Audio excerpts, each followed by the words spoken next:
예수께서 이르시되 무엇을 원하느냐 이르되 나의 이 두 아들을 주의 나라에서 하나는 주의 우편에 하나는 주의 좌편에 앉게 명하소서.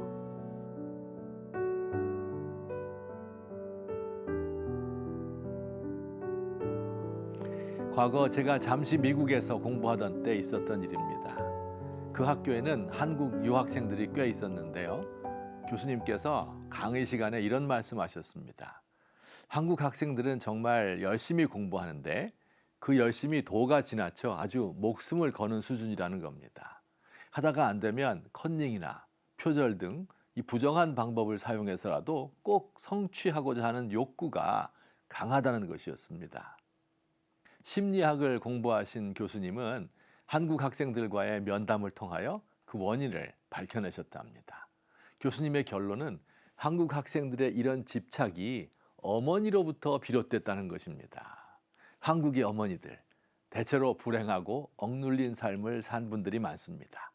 이들은 어린 아들들에게 자신이 못다 이룬 꿈을 이루어달라고 지속적으로 주입시켰다는 겁니다. 내가 네 애비를 잘못 만나서 이 고생이다. 네가 얼른 자라서 이 애미의 한을 풀어다오. 이런 식으로 말입니다.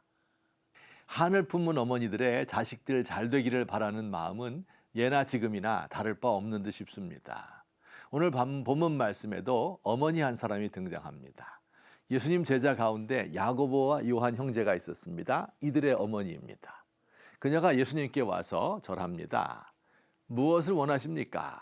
예수님께서 따뜻하게 물으셨습니다. 나의 이 두 아들을 주의 나라에서 하나는 주의 우편에 하나는 주의 좌편에 앉게 해주세요.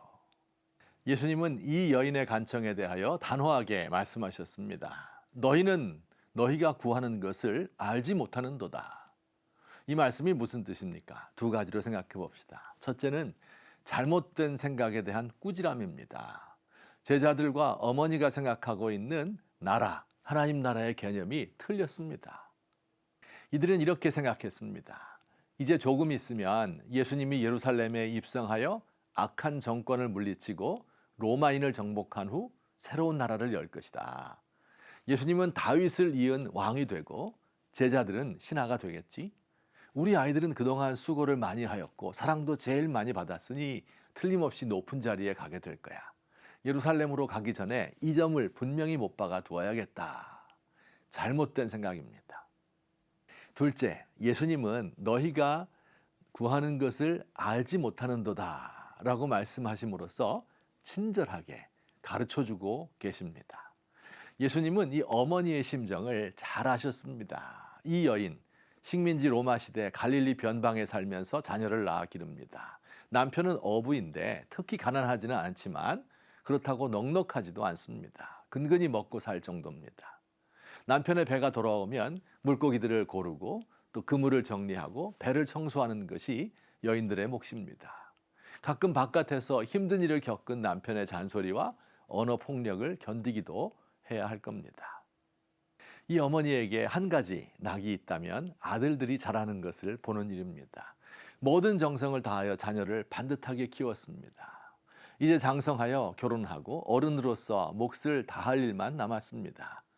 그런데 어느 날 갑자기 이 두 아들이 모두 배와 그물과 부친을 버려두고 예수님을 따라 나선 것입니다. 황당한 일이 아닐 수 없습니다. 한두 달 지나면 돌아오겠지 생각하였는데 벌써 3년이란 세월이 지나고 있습니다. 그녀도 자기 아들들처럼 예수님을 좋아하게 되었습니다. 예수님 말씀을 듣고 기적을 체험하면서 예수님이 보통 분이 아니라는 사실을 알게 되었습니다. 예수님을 따라다니며 또 예수님을 정성껏 대접하기도 했습니다. 심지어 십자가 지는 곳까지 따라갔고 나중에 예수님은 당신의 어머니 마리아를 이 가정에 부탁할 정도였습니다. 예수님은 이 여인의 소망을 잘 알고 있었습니다. 그녀의 슬픔과 아픔과 인내도 잘 아셨습니다. 그녀의 부탁에 대하여 지금 이렇게 말씀하고 계신 겁니다. 어머니가 구하는 게 무엇인지 잘 압니다. 그러나 그 소원이 이루어지면 정말로 행복할 걸로 생각하십니까? 두 아들이 높은 지위에 올라가 다른 사람을 호령하면 행복할 것 같습니까?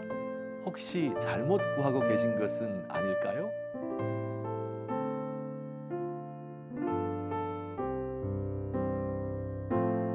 주님, 자녀를 사랑하는 마음이 집착으로 이어지지 않도록 도와주소서. 내 자식 귀한 만큼 다른 집 자식도 귀합니다. 서로를 존중히 여기며 모두 같이 잘 사는 나라를 소망합니다. 각자 도생의 대한민국, 모든 사람이 불행하게 되었습니다.